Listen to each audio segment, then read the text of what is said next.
이번 시간에는 자동화 시스템 두 번째 시간으로 액추에이터와 자동화 시스템 회로 구성 그리고 논리도 그리고 자동화 시스템의 보지 유지에 대해서 배워보도록 하겠습니다.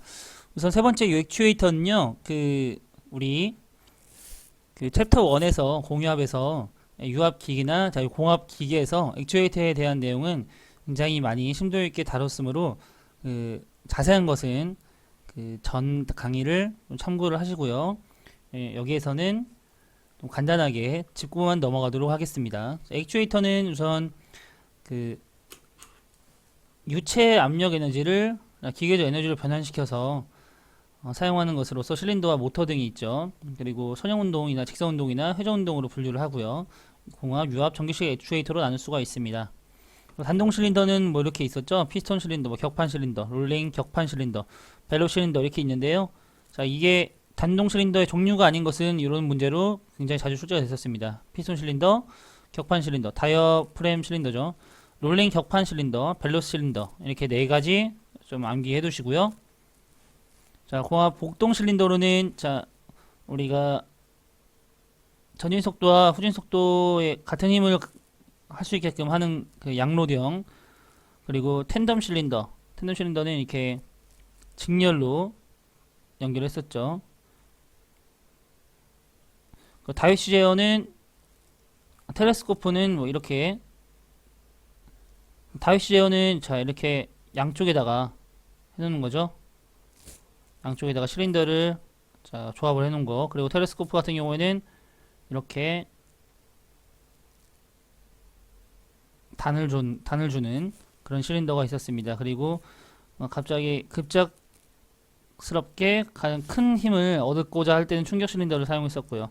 그리고 로드가 없이 제한된 공간상에서 사용되는 거 루리스 실린더가 있었습니다.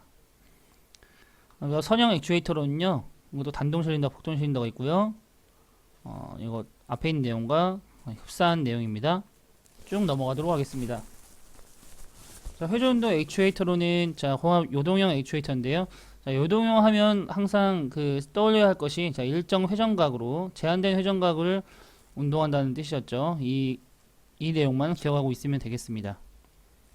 쭉 넘어가도록 하고요. 유압 회전 액추에이터, 한정된 회전각이죠. 또 이것만 알고 있으면 되겠습니다.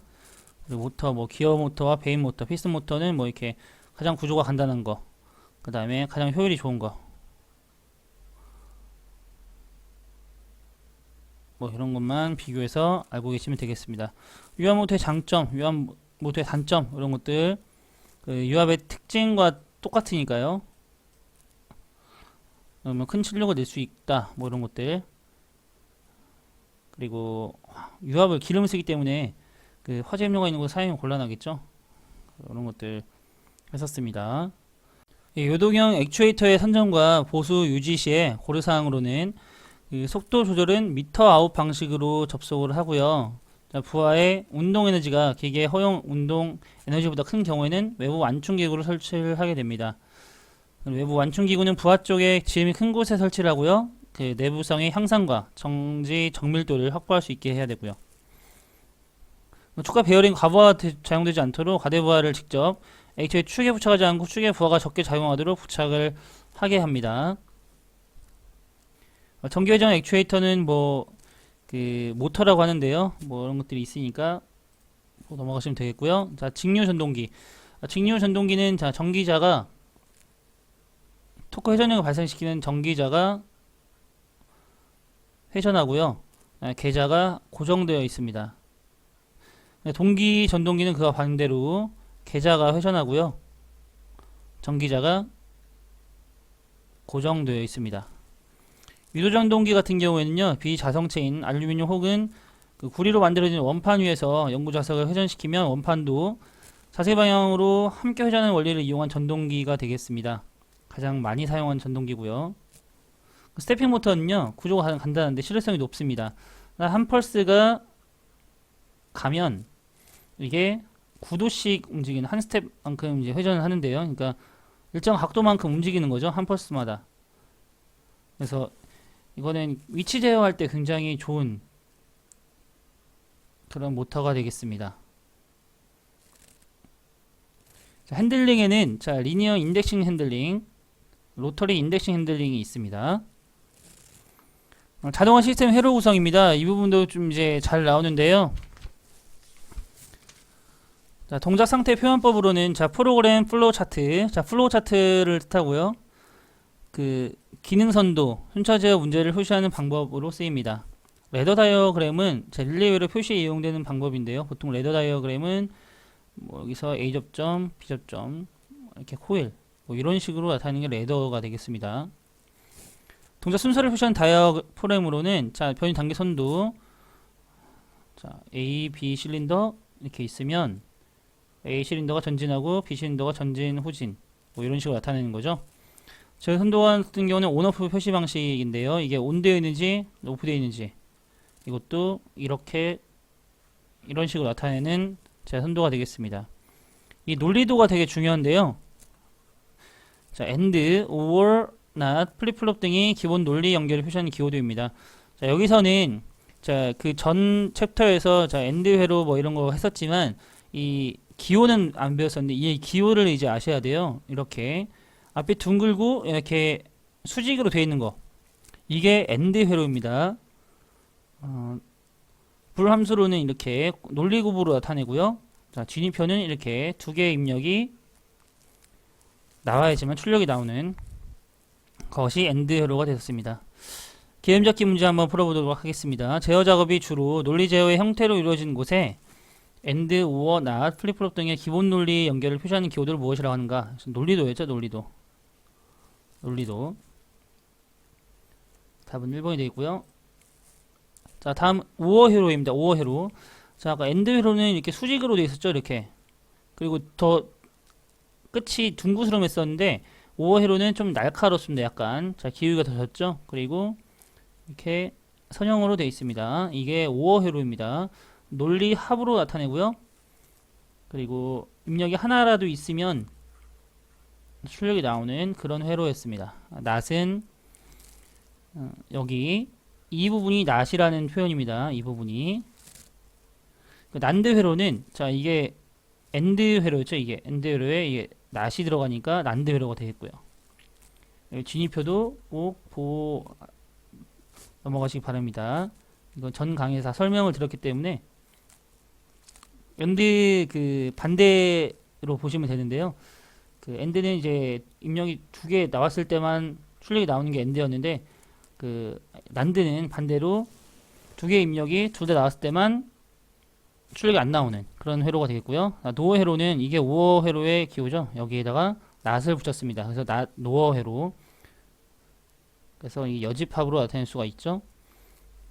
그래서 진입표는 둘 중 하나라도 나왔을 때 출력 하나라도 입력이 있어야지만 출력이 나오는 게 OR였는데 그거 반대로 하나라도 있으면 출력이 안 나오는 게 노어가 되겠습니다. 여기서 이제 안 배웠던 게 이제 XOR 회로인데요. XOR 회로는 입력이 두 개가 있으면 두 개의 신호값이 다를 때만 출력이 나오는 이런 회로가 되겠습니다. 여기서는 이게 OR 회로죠. 여기서 뒤에다가 이거를 선을 한번 더 그어주는 게 XOR가 되겠습니다.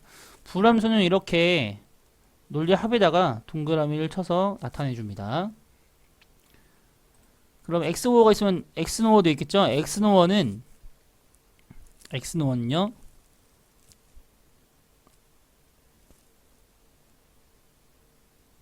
자, 여기서 not이 붙어있죠, not이. 이게 이 부분이 XOR니까요. not이 있고 여기서는 여집합으로 나타내고요. 진입표는 서로 같을 때만 출력이 나오게 됩니다. 개념잡기 문제 풀어보겠습니다. 자, 다음에 진리표가 나타내고 있는 논리는 우선 입력이 두 개 입력이 있을 때만 출력이 없네요. 그러면 반대로 출력이 있을 때만 나오는 게 AND였으니까 이거는 AND의 반대가 되겠네요. NAND가 되겠네요. 답은 2번이 되겠습니다. 자, 프로그램 및 제어 방법입니다. 프로그래밍은 자, 불대수 방식으로 나타낼 수가 있고요. 자, 불대수가 아까 뭐였죠? 자, 아까 A와 B의 논리합, 그 OR 회로, 뭐 A와 B의 논리곱, 뭐 이런 식으로 나타내는 게 불대수였죠. 사이클 처리 방식으로는 스캔 타이밍이 이제 스텝수와 처리 속도의 곱으로 나타내진다는 거고요. 인터럽트는 자, 중앙 처리 장치가 사용자 프로그램 수행하는 동안에 컴퓨터 시스템에 내부 및 주변에서 응급 상태가 발생할 수 있는데 그때 그 중앙청량체 인터럽트를 그 응급 상태가 발생했을 때 그때 인터럽트를 당했다고 합니다. 그것이 인터럽트의 정의고요. 다른 것을 넘어가도록 하겠습니다. 이제 프로그램 용어가 좀 나오는데요. 자, 알고리즘 이런 것은 이제 순차적으로 절차나 방법을 이제 알고리즘이라고 하는데 그 계속해서 이제 입력 신호가 들어오면 그것을 하나 증가하거나 감소하는 것 그것이 카운터입니다. 시험지 잘 나오는 것은 이제 코딩이나 로딩, 디버깅에 대한 내용인데요. 코딩이라고 하는 것은 일정한 규칙에 따라서 문자를 부여하는 것으로 프로그래밍 언어를 사용해서 프로그램 입력하는 것을 코딩이라고 하고요. 그러니까 프로그램을 짠다는 것으로 이해하시면 될 것 같습니다. 로딩이라고 하는 것은 필요한 프로그램이나 데이터를 보조기억 장치나 입력 장치로부터 불러내는 거죠. 주기억 장치로. 로딩이라고 하고요. 디버깅은요. 오류 수정 작업을 디버깅이라고 합니다. 스캐닝은 자, PLC에서 내장된 프로그램에 따라서 입력 신호가 완족되면 해당 출력 신호를 발생하기 위해서 연속으로 프로그램을 진행하는 과정을 뜻하고요. 버퍼링은 그 끊기는 현상을 뜻합니다. 자, 개념적인 문제 풀어보도록 하겠습니다. PLC를 이용해서 시스템을 제어하는 과정에서 프로그램 에러를 찾아내는 수정하는 작업, 이게 디버깅 작업이었죠. 오류 수정 작업, 디버깅 작업이었고요. 답은 2번이었습니다. 세 번째로 프로그램 메모리입니다. 자, 프로그램 메모리는 자, 리드 온리 메모리, 그러니까 롬인데요. 읽기만 가능한 메모리고요. 비휘발성입니다. 날아가지 않는다는 뜻이에요. 전원이 차단돼도. 그래서 P롬이 있고요. 자, EP롬이 있고 EA롬이 있습니다. 자, P롬은 사용자가 1회 한해서 프로그램이 가능하고요. 그건 읽기가 가능합니다. 한 번밖에 이렇게 프로그램 못 한다는 뜻이에요. EP롬은 자, 자외선을 이용해서 하는 거. EA롬은 자, 전기를 이용해서 하는 거고요.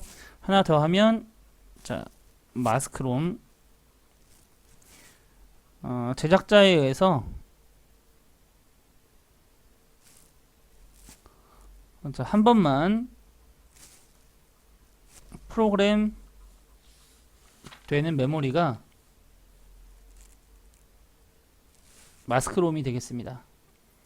그 롬은 그러면 읽기만 가능했지만 램은요 랜덤 액세스 메모리로 이제 읽기 쓰기가 가능한 것이 그 램이 되겠습니다. 네, 전원이 차단이 되면 이제 데이터가 지워지는 휘발성 메모리가 되겠고요. D램과 S램으로 나눌 수가 있습니다. D램은 동적인 램인데요. 자, 시간이 지나면 저장된 정보가 소멸될 수 있어 재충전, 리프레시가 필요한데요. 그래서 보통 이것은 주기억 장치에 사용이 됩니다. S램은 읽기 쓰기가 가능한 정적 램으로서 그 전원만 계속 공급되면 저장된 내용 계속 기억하게 됩니다. D램보다 빨라서요. 전력 소모가 적습니다. 캐시 메모리에 사용이 됩니다. 개념적인 문제 풀어보도록 하겠습니다. 제작자에 의해서 한 번만 프로그램이 되는 그 메모리는 어느 것인가? 이것은 램은 읽기 쓰기가 읽기죠. 읽기가 아니라 읽기 쓰기가 가능한 메모리가 램이고요. 마스크롬은 제작자에 의해서 한 번만 프로그램 되는 거 마스크롬이 되어 있고 ER롬은 전기를 이용한 거 ER롬은 EP죠. EP롬 이거는 자외선을 이용한 것입니다. 답은 2번이 되겠고요. 자, 자동화의 시스템의 보수 유지입니다. 자, 보수를 자동화 시스템 항상 최적의 상태로 유지를 해야 품질이 균일하게 나오겠죠. 고장이 나지 않도록 하는 것이 중요한데요. 이것을 어떻게 해야 유지가 되느냐? 설비 신뢰성을 나타내는 척도로 이제 신뢰도와 평균 고장 간격 시간, 자, 평균 고장 수리 시간 이렇게 나오게 됩니다. 고장률도 나오게 되고요. 우선 여기서는 자, 신뢰도라고 하는 것은 내가 그 설비를 썼을 때 고장이 나지 않고 그 양질의 품질을 만들 수 있다는 그런 믿음을 신뢰도라고 하는데요. 자, 설비의 총수 분의 설비의 총수 마이너스 운전하고자 하는 시간까지의 고장수 곱하기 100을 해주면 신뢰도가 나옵니다. 그래서 여기서 이제 평균 고장 간격 시간이 나오는데요. 자, MTBF, 자, mean time, 자, between failure, 평균 고장 간격 시간이에요. 그리고 평균 고장 수리 시간은 자, mean time, 여기서 to failure, 평균 고장 수리 시간을 뜻하고요. 그리고 여기서 페일러를 이제 리페어로 고치면 리페어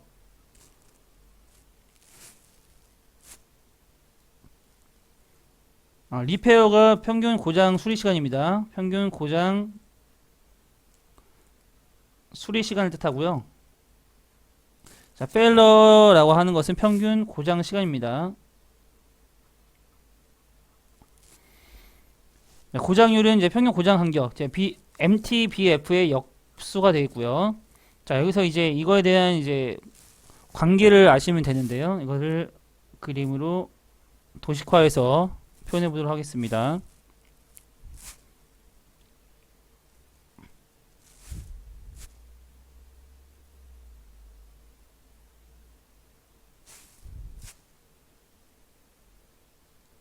자, 이렇게 고장이 있고요. 자, 장비 정상 작동 기간이 있고 다음 고장이 있습니다. 여기 고장 났을 시기 이게 TR이 되겠고요. 평균 고장 수리 시간. 그리고 장비가 정상적으로 작동한다. 이게 MTTF가 되겠습니다. MTTF라고 하는 것은 평균 고장 시간이죠. 그리고 다음 고장까지 그 간격 를 MTTR과 MTTF를 더한 값이 MTBF가 되겠습니다. 이거에 대한 관계식 이 도식화를 된 것을 보시고 이해하시면 되겠습니다. 그리고 시간 가동률, 성능 가동률, 양품률에 대해서 나오는데요. 이것은 다음 파트인 설비 관리에서 굉장히 자세하게 나오니까요. 이것은 그 설비 관리 파트에서 더 자세하게 다루도록 하겠습니다. 설비 6대 저해로서도 마찬가지로 설비 관리에 대해서 설비 관리 그 파트에서 굉장히 자세하게 나오거든요. 우선은 뭐가 있는지만 알고 넘어가도록 하겠습니다. 6대 저해로서는 고장 로스, 작업 준비 조정 로스, 일시 정체 로스, 속도 로스, 불량 수정 로스, 초기 수율 로스가 있는데 6가지 6대 저해 로스로 6대 저해 로스가 아닌 것은 해서 이렇게 문제가 가장 잘 나오고요. 이 고장 로스는 가장 큰 요인이니까 꼭 알아두시기 바랍니다. 고장 로스. 그림 잡기 문제 풀어보도록 하겠습니다. 설비의 6대 로스에 해당하지 않는 것. 속도 저하 로스 맞죠? 일시 정체 로스 맞고요. 초기 수율 로스 맞습니다. 여기서 초기 수율 로스, 그러니까 초기 유동 관리 수율 로스를 얘기하고요. 생산력 감소 로스는 없습니다. 답은 4번이 되겠습니다. 자동화 시스템 보조 유지 그 방법입니다. 공합 시스템의 유지 보수로는 수분에 인한 고장, 고압 타이머 고장, 솔enoid 밸브 고장 이런 거 날 수가 있겠고요. 수분에 인한 고장은 이렇게 드레인 이 응집수가 생기니까 이것은 꼭 분리를 해서 응집수 분리를 시켜줘야 됩니다. 고압 타이머 고장은 그 제어 신호가 있어 출력 신호가 발생하지 않게 되면 그 공기 누설을 막기 위해서 뭐 패킹이나 이런 것들을 많이 사용해야겠죠. 그리고 솔enoid 밸브 고장은 아마추어의 고착, 아마추어라고 하는 전기자인데요. 이게 회전 전기 기기에서 주요한 동작을 하는 권선을 수용하고 있는 부분을 아마추어라고 하는데 그것이 고착이 된 거예요. 움직이지 않는 거죠. 전압이 너무 높거나 낮을 때, 솔enoid 소선으로 전압이 걸려도 아마추어가 작동하지 않을 때, 그래서 이거는 아마추어 작동할 수 있도록 그 상황에 맞게끔 고쳐줘야겠습니다. 슬라이드 밸브 그 고장 원인으로는 배합이 발생하거나 누설의 발생, 실링 손상으로 인한 압력 스프링 손상으로 인한 누설의 발생, 과도한 마찰이나 스프링 손상으로 인한 스위치 동작에 이상이 발생했을 때 슬라이드 밸브의 고장이 발생하게 됩니다.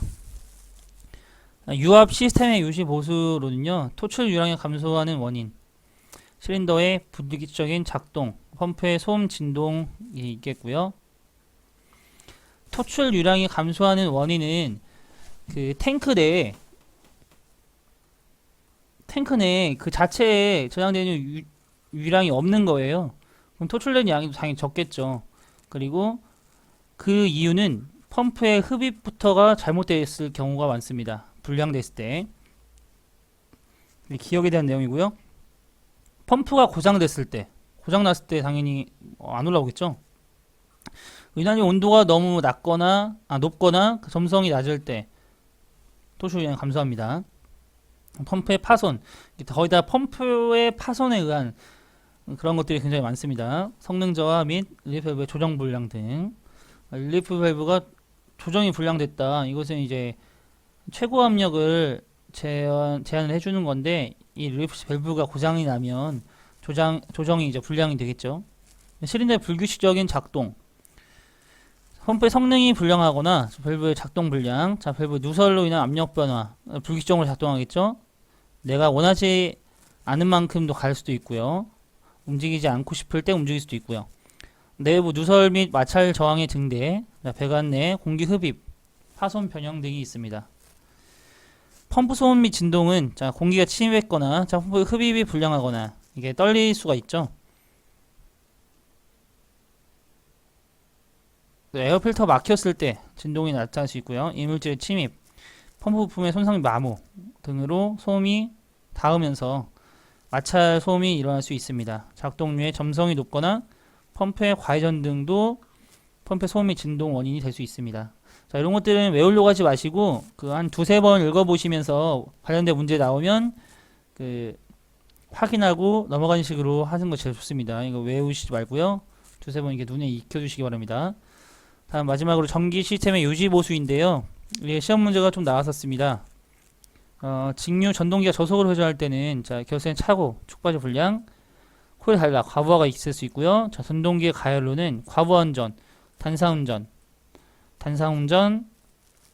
회전자 동봉의 움직임, 축조이면 가다, 코일 단락 뭐 이런 것들의 원인으로 나타났었고요. 시험 문제 나온 것은 이 전동기의 기동이 불량할 때 어떤 원인에 의해서 나오냐, 직류 전동기가 회전 시 소음이 발생하는 원인이 아닌 것은 이런 식으로 문제가 나왔었습니다. 자, 퓨즈가 단선되면 기동이 당연히 불량하겠죠. 축바지의 불량 및 고착, 컨트롤러의 불량, 과부하, 내부 결선의 오류 등으로 인해서 전동기의 기동이 불량해집니다. 소음이 발생하는 원인도 축바지의 불량, 축을 받치고 있는 것이 불량이면 당연히 소음이 발생할 수 있겠죠. 종류자 면의 높이 불균형, 종류자 면의 거칠음에 의해서 소음이 발생할 수 있습니다. 전동기 구동 동력이 부족할 때 발생하는 현상으로는 작동류가 가열되고 토출량이 많아지고 유압류의 점도가 높아질 수 있습니다. 네, 이렇게 해서 파트 1 공유압 및 자동화 시스템에 대해서 알아보았습니다.